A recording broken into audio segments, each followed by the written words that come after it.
So we're going to talk about pollinators today. If you're interested in plants at all, you probably already know how important pollinators are. My interest lies mostly with hummingbirds and butterflies. It's not that I don't like bees. I like bees fine. I have a very good working relationship with the bees in my yard. We get along just fine. I let them do their thing. They let me do mine.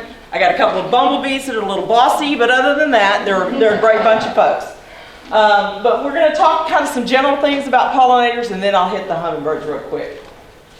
So Texas pollinators consist of ants, bats, bees, beetles, butterflies, flies, hummingbirds, moths, and wasps. Okay? We don't necessarily think of all of those different critters pollinating, but they do. So when you see an ant on a flower, yes, they're probably pollinating, whether they're intending to do so or not, because they get the pollen on their legs or on their bodies, and they go to another flower, and voila. Okay? So some facts that you need to know. Up to 80% of all plants are pollinated by critters. You'll see that number vary just a little bit depending on your source, but it's right around 80% is about what it's going to be. 3/4 of the world's most common food crops require insect pollination. And livestock crops like alfalfa and clover also require insects and other critters to pollinate them. So a single bee can pollinate 5,000 blossoms in their lifetime. Busy, busy, busy. Like many animals, pollinators are losing habitat. They're impacted by pesticides and pollution. They're seeing food sources disappear and struggling with climate change. So what do we as good stewards of this planet do? Well, that's what we're going to talk about today. So we're going to start with our hummingbirds. Now I will tell you that the vast majority of the pictures that I have in my hummingbird program are from the internet. There's about 3 or 4 that I got myself. I tend to take pictures with my phone because that's what I have on me, and hummingbirds are just too fast. I can't get very good pictures. So let's talk about hummingbirds as pollinators. They pollinate at least 184 species of plants that we are aware of. A lot of hummingbirds are in the tropics and in the rainforest, and we're not sure exactly what all they pollinate there. Populations of most of these species are in decline. Breeding is occurring earlier. This could cause a mismatch between food availability and babies hatching. This is a big concern. If they breed earlier, then the babies hatch earlier, and there may not be the flowers out there that they need in order to sustain them. Okay? So that's a concern. And as things get warmer and our climate gets weirder, that's going to have an impact. So we're going to talk about the hummingbirds you're most likely to see in your yard. How many of y'all have a hummingbird feeder up? Okay. How many of you just see them on your flowers? Okay. So chances are 9 times out of 10 here in Abilene or in this general area, if you see a hummingbird, it's going to be a black chin. Male has a little black head. Female's kind of green with a kind of buff or white tummy. Okay? So that's the most common hummingbird in our area, really pretty much from us westward. You'll see a few of them further east, but they really are kind of a western Texas bird. Okay? They're kind of a medium-sized hummer. Males have black head, but when the sun catches it, you can see that vibrant purple gorget. The gorget is something they use for attracting females. They can actually make those feathers stand up a little bit and catch the sunlight and impress the females with their lovely plumage. Hummingbirds do not get their adult plumage until the 2nd year. So lots of times you'll notice that there are lots of hummers that look like females. There's a good chance that about half of those are juvenile males, or a good number of them are. This is the rufous. Okay, it looks like a little copper penny flying through the air. It's called a rufous because of the copper color. It's also very aggressive. These are feisty little birds. They don't like other birds on their hummingbird feeders, not even other rufous. Okay, they want it for their own. If you know anything about hummingbirds, you know that they tend to be kind of territorial. Even the black chins will chase each other off the feeders occasionally.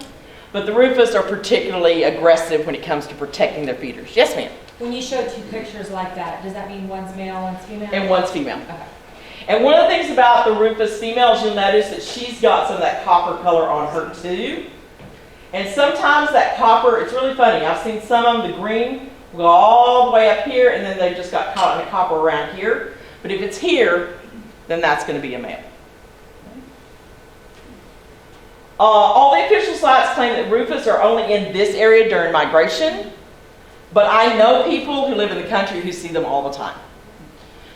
So I think that that's probably something that just hasn't really been studied. The assumption is the rufous are mountain hummingbird and that they stay further west and we just see them coming through. I think we have them hanging out here. I have a friend that we're going to talk about them a little bit later, has a bed and breakfast south of San Angelo, and she's had rufous that stay all winter. And one of the things that we know is that rufous hummingbirds are adjusting. For the longest time they stayed west. They went into Mexico and Central America when they migrated in the winter, and they came right back up. Now we're seeing them in Florida. We're seeing it all along the Gulf Coast in the wintertime. And we don't know if there's just more people putting feeders out for them, or more people planting and there's more vegetation that they can feed on, or if they just figured out they like the South. We don't know. We do know that the longest distance traveled by hummingbird, the record was set by rufous. He was tagged in Florida, and he was again captured to be tagged in Alaska. That's a pretty good trip. Pretty good trip. Especially when you consider they're about this big, you know. So ruby throats. A lot of people see hummingbirds and they assume they're ruby throats because that's the one we're most familiar with. Ruby throats are generally considered the only hummers found east of the Mississippi River. But as I mentioned before, they're now starting to see some rufous go in that direction as well. We see them in our area during migration. I tend, at least in my house, tend to see more hummingbirds late summer and fall. I'll see a few in the spring, but not a whole lot. So I think sometimes their migration, especially the ruby throats, I've never seen a ruby throat in the spring. I've always seen them in the fall, and I haven't seen a lot. But I think they make kind of a loop. I know that's the way the monarchs do. So we don't get a ton of monarchs in the spring, but we'll get a whole bunch in the fall, and it's because their migration kind of creates a loop. And I think that's what's going on. There's no scientific background to that. That's just my assumption because of the way I see the hummingbirds. Okay, so these are some others you might see in our area. These are hummingbirds that have been reported generally in our area. And I say area, I'm talking pretty big, okay? And I'll talk about that here in a minute.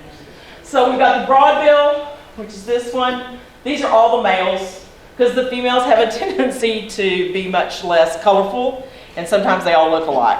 That's because they're sitting on the nest and they need to be camouflaged. Where the males have the bright colors to attract the females. So we got broadbill, Allen's, which looks very much like a rufous, Anna's, Barrelin, broadtail, blue-throated mountain gem, Lucifer, green violet ear, or sometimes called the Mexican green violet ear, and the calliope. Now the reason I put these up here was because you might actually see one in Abilene at your feeder. And I want you to know that there are some others out there that might pop up. And the reason I know this is I had a broadbill at my feeder 2 years ago. Now, as far as I know, none had ever been reported in Taylor County before. And that little sucker would not let me get a picture of him. But when I started watching him, I noticed he had this red bill with a black tip. And he was really dark, especially compared to the black chins, because he's dark all over. And when I first saw it, I wasn't really sure what it was. It was bigger than what I'm used to seeing, not by a lot, but a little. And so I kept trying to get a picture, I got a fuzzy one. But you can see that red bill with the black tip line. And so I know that they pop up. And when I started looking, one of the ones that seems to have had quite a few random sightings is the violet ear. There have been over 60 sightings in Texas, outside of far west Texas and the Gulf Coast. And I'll tell you about that here in a second too. So just know that you can see some others. If you see one that looks like this with the red, it's probably going to be a ruby throat. But there are some broadtails that have popped up. and I don't know how you tell the difference between a broadtail and a ruby throat, quite honestly, but I'm sure there's some, you know, the ornithologists know some details that work that way. I know that they've had Anna's down at Cristobal. Okay, there are other hummingbirds in Texas, but they're more common to the far west Texas and along the Gulf Coast. So there are some hummingbirds that when they've been in Texas, they've only been in the Davis Mountains, around Big Bend, that area, or way deep south. The National Butterfly Association has a place at Mission. They also keep an eye on birds as well as butterflies, and sometimes they pop up. And the reason for that is they're close enough to the tropics that they get things migrating and wandering through. The interesting thing about hummingbirds is they do tend to kind of go off on their own occasionally and kind of look around and go into areas where they haven't been seen before. And they call them vagrants because they're not going someplace to mate. They're not necessarily going to nest. They just seem to be kind of checking things out and exploring. We don't know if that's because of weather or they're just curious. It's just one of those things. So you will see them, you know, you might pick up something other than the three big hitters we have here. So almost all the information about which hummingbirds you'll find where, I got from this guy right here, Robert Frankson. He's got a website right here, wildyards.com, hummingbirds-in-Texas. And if you want more information, he's got maps and all sorts of stuff, really good info that you can use if you're really interested in hummingbirds. So let's talk a little bit about hummingbirds and what brings them to your yard. First thing is, hummingbirds are insectivores. Their main food source are insects. And we don't really realize that because we see them on flowers, we see them nectaring, and that's what we think that they're all about. And trust me, they love the nectar. They love that sugar water in your feeder. They love the nectar they're getting from the flowers, but they need protein. And they get that from insects. And lots of little tiny insects. I don't know, can you see the one up here? Small flies, small bees, aphids. There are all sorts of little tiny gnats that they get, and they eat a lot of them. And that's what they're going to feed to their babies as well. So the flowers are not only something they get nectar from, they're something that attracts those little bugs, and that brings in the hummingbirds. One of the things that can help hummingbirds is limiting insecticides.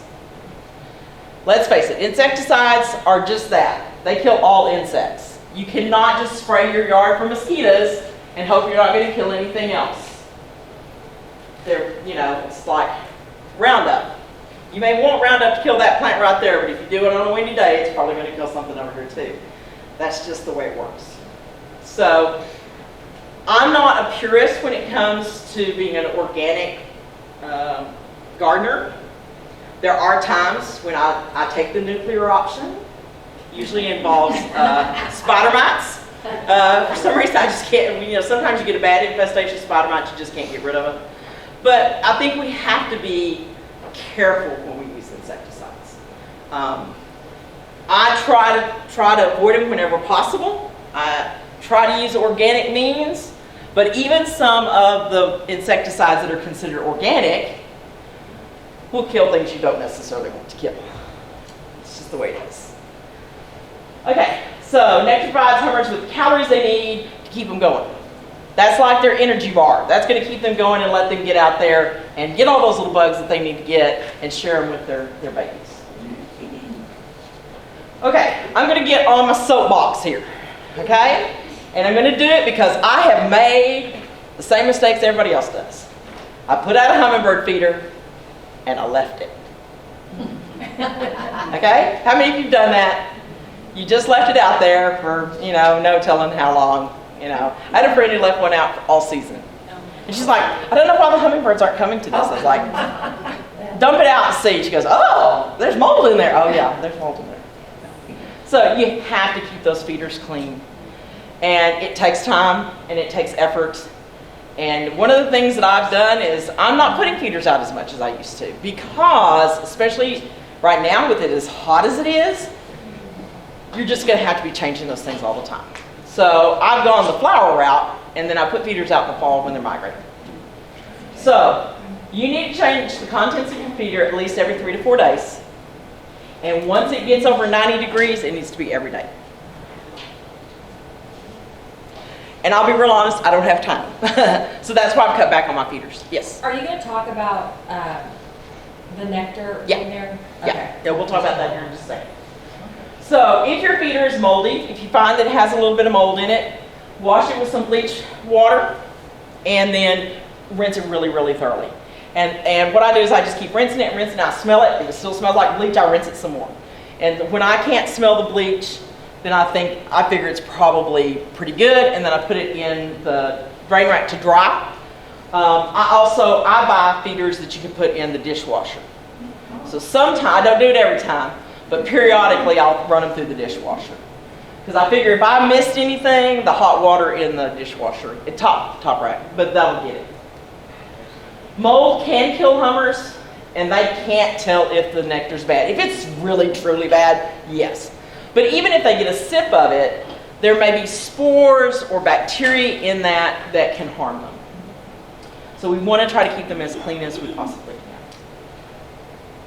So I pick feeders based on the ease of cleaning because I'm generally a lazy person, okay? So I try to pick some that are really easy to clean. I used to have some really beautiful glass ones that had red glass and all this other ornate stuff on it. No, I go with something that looks pretty much like this. Very simple, comes apart, I can clean it. If it can't come apart, if you can't pull out the little flowers around the holes, then it's going to be really hard to keep it good and clean. Now, that does not mean you can't put that out. Just don't put nectar in it. Put it out as a water feeder, or put it at, not that they necessarily need water, but other things may come up to it. Or put it out for decoration and got feeders elsewhere. They'll figure it out. They'll figure out where the water is, or the nectar is. So, you need sugar, water only. Honey's got bacteria in it that will harm hummingbirds, so we don't want to use honey. Artificial sweeteners don't have the calories. So you've got to use the sugar. Good old plain white sugar. Don't use brown sugar either, just white sugar.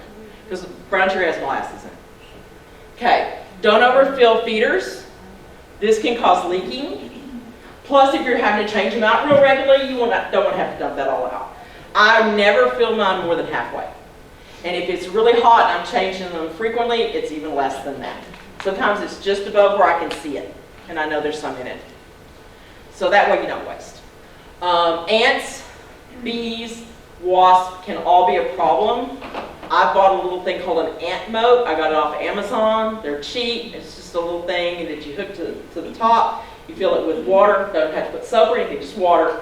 And that way, if the ants climb up your hook or whatever you've got it hanging from, they can't get to the feeder. Bees and wasps are a little bit different. They tend to be pretty good at getting to that nectar. So one of the things you can do is you can just let them and see if over time, as more things bloom, the bees make their way to something else. Because most of the time when I have problems with bees, it's usually when there's not a lot blooming. Either it's in the heat of summer or it's early spring. And this was recommended to me by some folks I know who are kind of hummingbird experts. They said they take a hummingbird feeder and they put a really high solution of sugar water. So instead of a 4-to-1 ratio, it's like 8-to-1 ratio. And they put it in a feeder and they put it away from all the other feeders. And the bees prefer that. The hummingbirds won't go to something that's at high concentration of sugar. It's just their body won't metabolize it. But the bees will. They actually prefer something that's higher quantity of sugar. Okay. Place feeders less than 5 feet or more than 15 feet from windows. All right? So if it's less than 5 foot from your window, they're slowing down to get to that feeder. So if they do bang into the window, they're not going very fast. It may stun them, but they'll usually recover. If it's more than 15 feet, there's not much of a chance that they're going to hit it at all. Window strikes are a real problem for birds in general, and hummingbirds, they're so tiny. Man, they hit that window going fast, and they're done. So it's really important about your placement. Okay? So let's talk a little bit about your ratio. Okay? So 4 parts sugar to 1 part, 4 parts water to 1 part sugar. All right? Now you can go up to 3 parts, 3 to 1.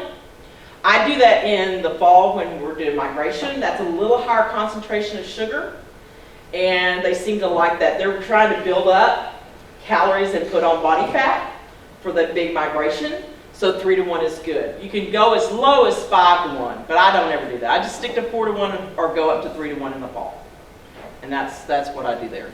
So let's talk a little bit about dyes, okay? You hear lots about don't put any dyes in your sugar water. And don't buy the bright red stuff at the Walmart or wherever, because it's got too many dyes in it. Most of those dyes are vegetable-based dyes. I would look on it and see what it says. I just make my own. It's just easy. You don't even have to boil the water, really. It gives you like an extra day in the fridge. So I just heat it up so it's easier for the sugar to dissolve and mix up as much as I think I'm going to need. And then whatever's left over, I'll stick it in the fridge, and it's good for a couple days. So like today when it's getting really, really super hot, I can put some out, end of the day, bring it in, rinse it all out, grab another clean feeder, put a little bit more in there, and I'll put it out first thing in the morning. So you can make a gallon or so at a time. Now, I do know of a couple of folks who use a little bit of dye in their feeder, and they do it for a very practical reason, and I've been told it does not hurt them. Down at the Hummer House in Cristobal, they have out literally dozens of feeders spread out across about 3 acres. So they put about 2 drops of food coloring for every gallon of nectar. And the reason they do that, Kathy says, when I'm looking out of those feeders, if there's a little color to that water, I can tell if it's getting low or not. It's not enough to harm them. It just helps me. There's another place down in Central Texas. I was talking to their folks, and they put a little bit of dye to tell them what day of the week that was put out. So on a Monday, it may be green dye. On Tuesday, it may be blue. But again, they're putting a couple of drops per gallon of food, so it's just tinges it a little bit. Most of the time, the food coloring you buy at the grocery store is vegetable-based. You don't have to worry. It's not going to hurt them. But they don't need it. That's for us to be able to tell when we put it out or when we change it, that kind of stuff. And you definitely don't want to put a whole lot. It's just something foreign that they don't need. Okay. All right. Any questions on that? In the fridge, how long does it last, the water? I would say not more than a week. And can you just put it, I guess you put it in there and so like kind of warms up by the next morning? Yeah, well, I put it in there just to make it last a little bit longer. No. Oh. You say you bring your feeder in at night and then you'll refill it? Only when it's as hot as it is right now. If in the spring or in the fall when the weather's more moderate and I'm leaving it out and not changing it every day, I'll just leave it outside. Okay. I was just saying, like from the fridge you put it in, it's so cold. It is, and you can, if you have multiple feeders, you can put one fill it up in the evening, put it out first thing in the morning if you want to. Okay. The only time they've said that there's a concern about cold nectar is if the weather is cold. Okay. If it's cool and it's hot outside, it probably won't have much of an impact on them. But if it's cold already, then you definitely want something warm.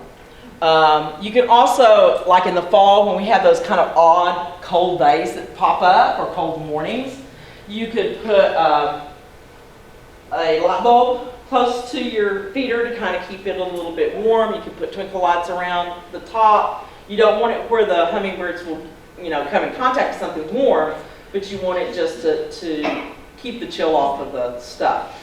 There's a couple of ornithologists that I've heard speak who they recommend that we leave our hummingbird feeders up all year long. They think that there are hummingbirds that are hanging out in our area of Texas. After the last few winters, I'm not really sure I agree with them. If I could fly south, I would have. But they think that they're hanging out. I know that we do have them, like I said, down at the Hummer House in Cristobal. They have them all, a few.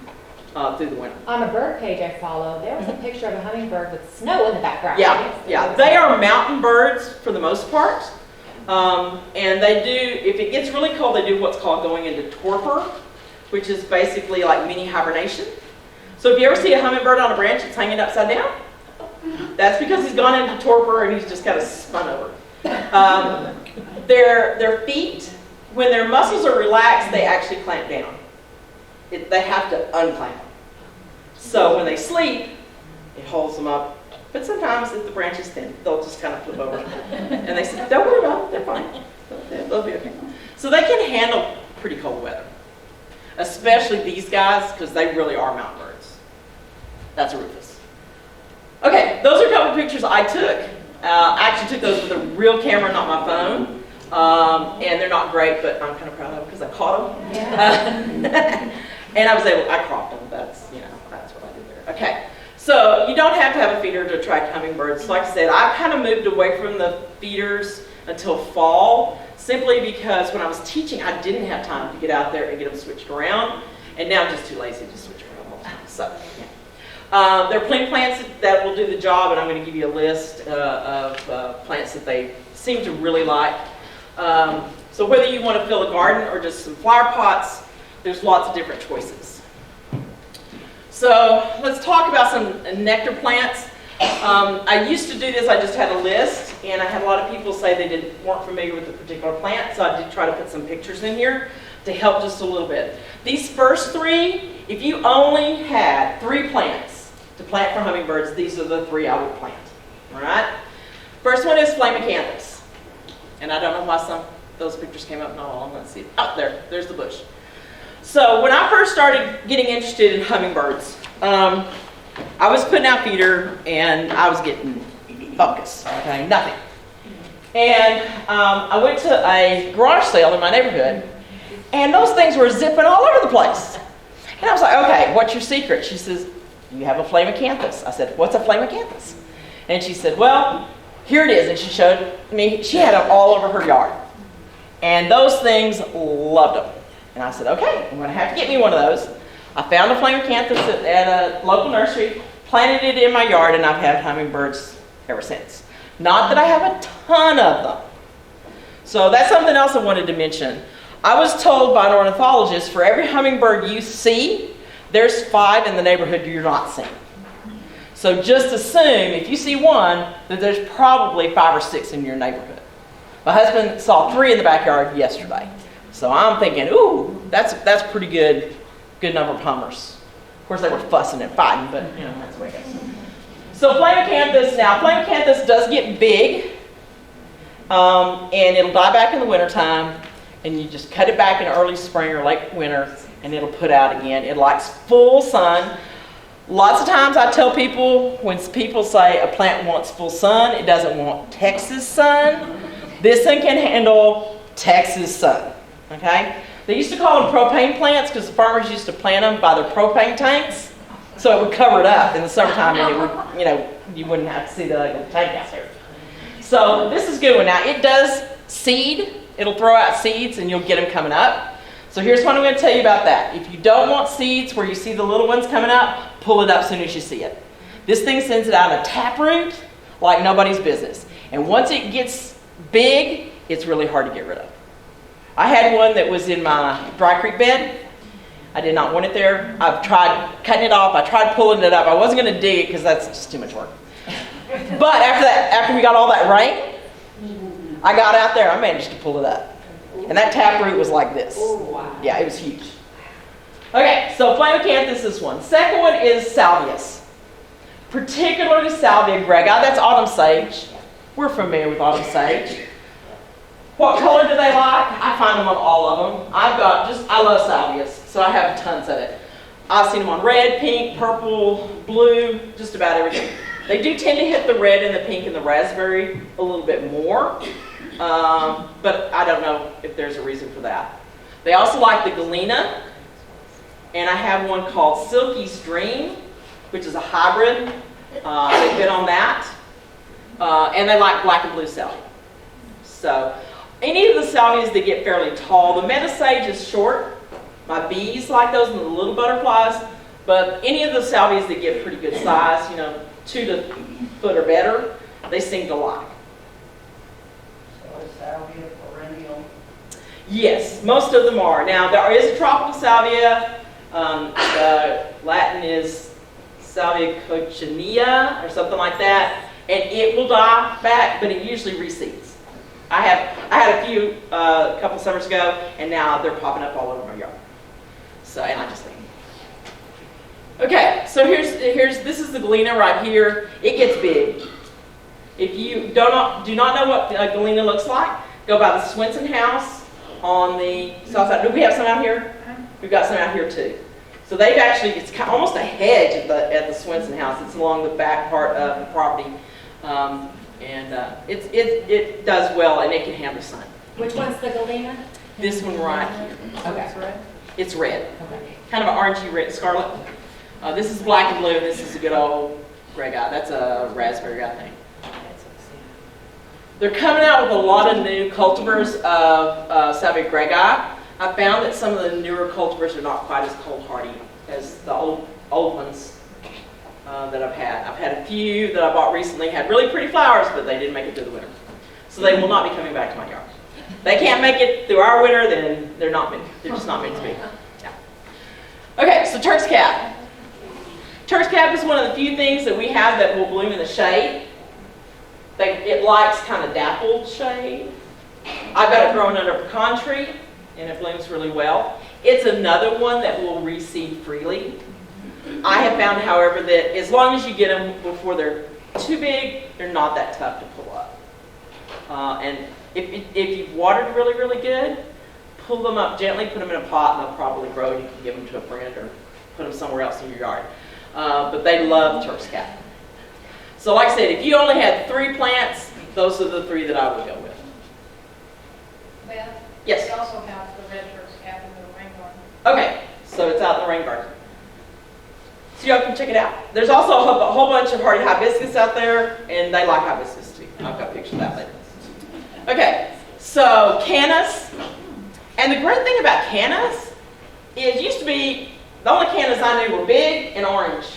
Now they're coming in just about every color, any of the hot colors, pinks, corals, peach, yellow, orange, deep reds, just all sorts of colors, and they're growing dwarf varieties, which you can actually put in a flower pot. So cannas are really, one of those things that's pretty versatile. I had one in a flower pot that I bought, and it made it through the winter. Now that winter, I don't remember if it got super cold or not. I don't think we had a really cold winter, but it did make it through in the pot, and I just planted it the next spring. But cannas are a good one. Coral honeysuckle. So everybody's familiar with trumpet vine, and hummers love trumpet vine, but nobody else really loves trumpet vine because it's so aggressive. It will take over. It's kind of like kudzu, not quite as bad, but it will take over. This one is much better mannered. It's a Texas native. It's cold hardy. Matter of fact, mine in the big freeze of 21, mine died back to the ground and then it came back. And mine actually was a rooting. I had a friend who had some, and I cut off a piece and I put it in a gallon jug and it was sitting on the front porch. And then the Texas wind got up and it got blown out. And I thought, oh man, that's dead. But I put it back in the jug full of water, and guess what? I have a big plant now. It's not quite as big as that one, but it's doing really, really well. With this rain that we've had this spring, it's very happy. So lantana, they love, love, love lantana. I wanted to show you this. I found this picture.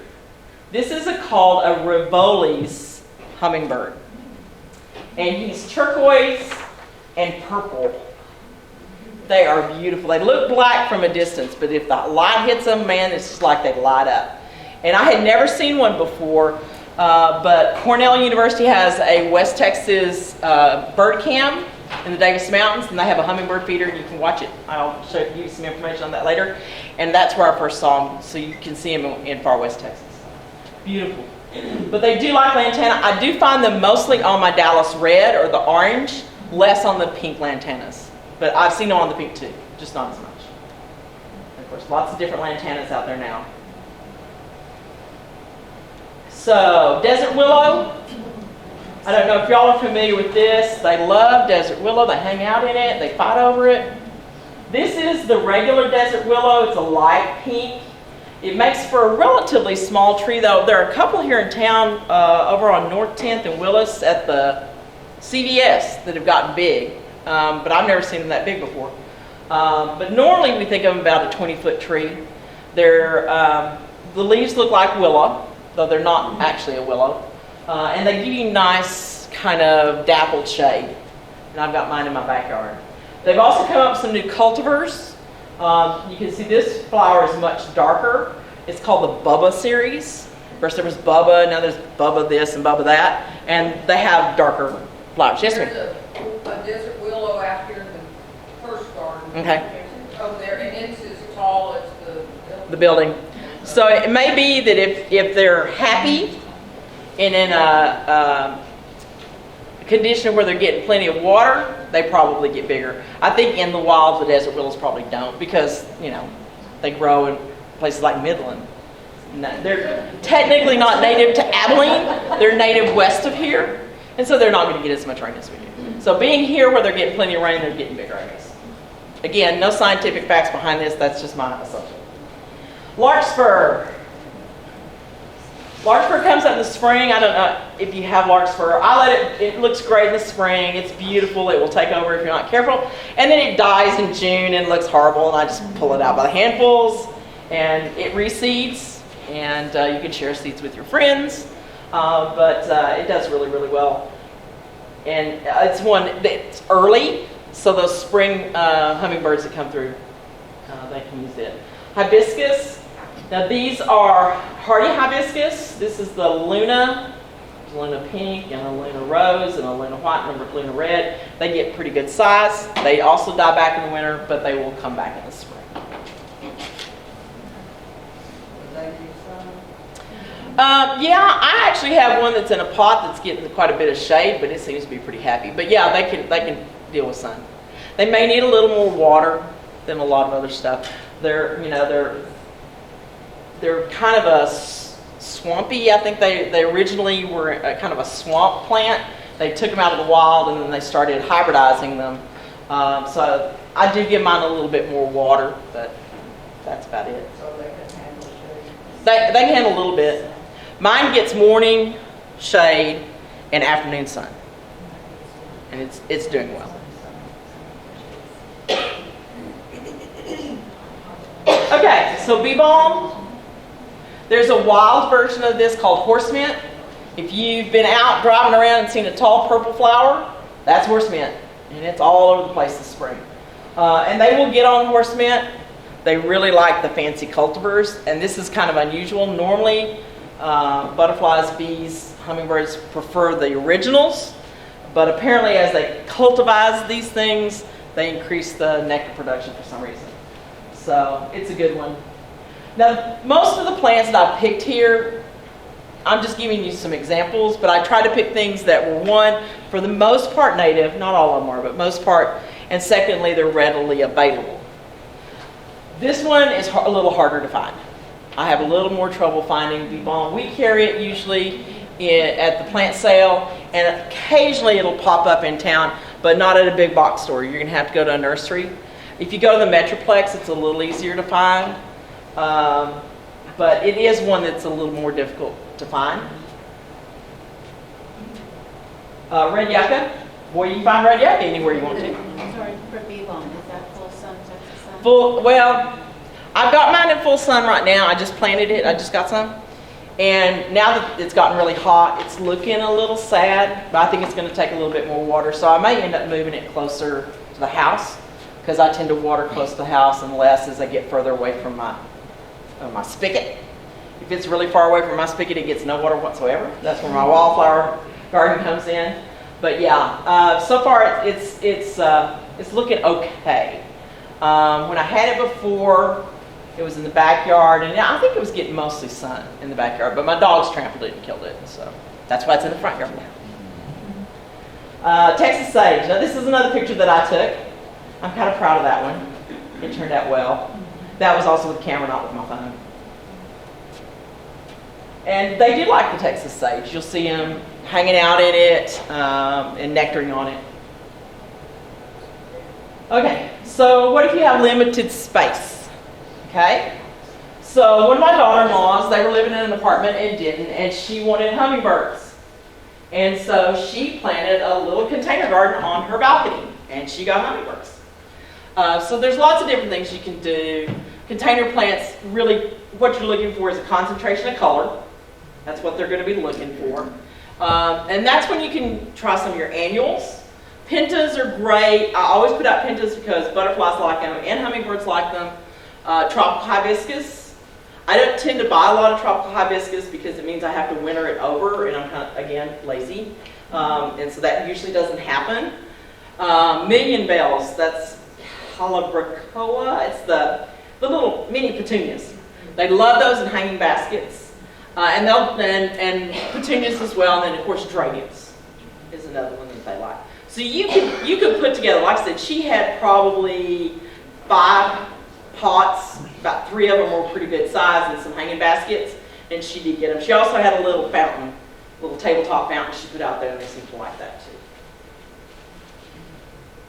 So, hummers are more about sight than smell, so you want to mass your colors together. So, it doesn't have to be all the same color, you just want some spots where you got a lot of color in one place. Okay. They're attracted to reds, oranges, and pinks. That's what gets their attention. They will nectar on blue. They like the black and blue salvia, they like the larkspur. They will nectar on purple. I've even seen them nectar on sunflowers. So that's yellow. But it's that red, orange, and pink that tends to get their attention. I had a guy tell me jokingly one time, y'all paint a big red X on your roof and you'll get hummingbirds because they'll be seeing that red.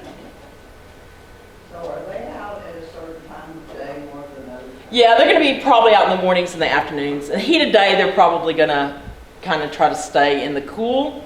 I tend to see them in the mornings and the evenings. Mine are early birds. They're really out early. Yeah, that seems to be when they hit feeders anyway. It's in the morning and the afternoon. Of course, it could be I'm just busy in the day and I just don't, and I'm not in the garden during the middle of the day. That could be part of it. If it's hot, I'm probably not out there. So pink bell or trumpet-shaped flowers, that's their preference because they like to stick their nose down in it and then they stick their tongue in and get it. Their tongue is kind of barbed, and so when it goes in, it grabs the nectar and pulls it out like that. Okay, so here's another thing that will really help is providing water.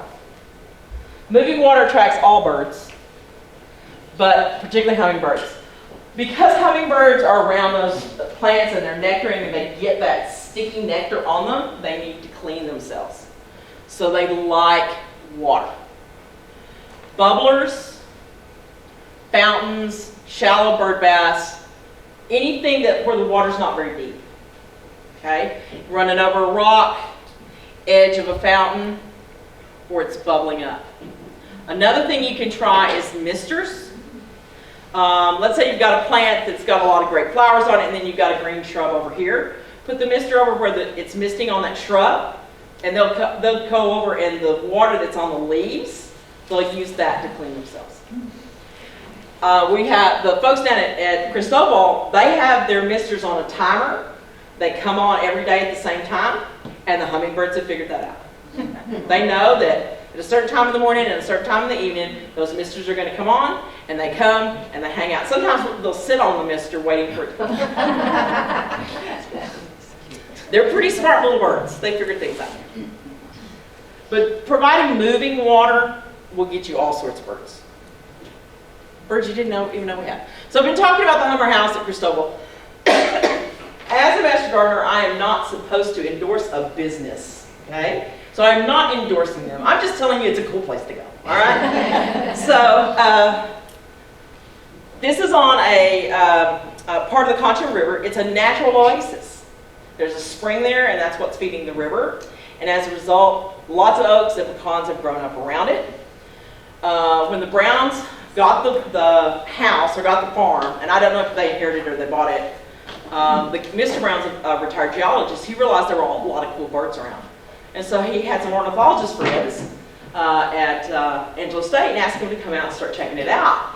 And now it's ornithologists from all over the country come there and check it out. So they have the largest concentration of breeding black-chinned hummingbirds as well as painted buntings. And if you have never seen a painted bunting, look it up.